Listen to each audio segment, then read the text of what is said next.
મારી બેન ને ઘડીક મોકલો ની, આ દશામાનું જાગરણ છે ને. હાલો તમે જાઓ, હું આવું. લ્યો ત્રિકમભાઈ આવતાવો, આપણે એની ભેગો જાગવું તો પડીએ ને.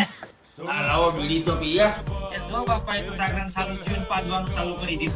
આ હળદની દાળ ખાઈ લેતી નથી, આ ગેસ જેવો થઈ ગયો છે. પણ આ ઉંમરે ઓગળાતા તમને થોડી અડદની દાળ કઈ હદે?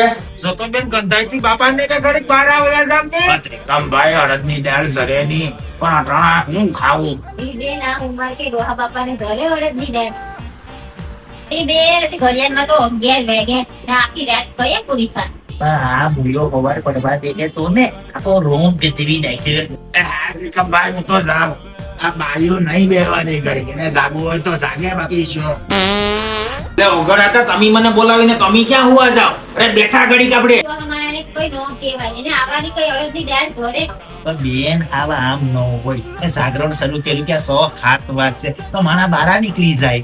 એ સોનલ લાભુ એ ધૂન ચાલુ કરો ની, બાકી આ રાત કેમ કાઢ્યો આપણે? સાંભળે, અને પથારી બેરે કરી દે.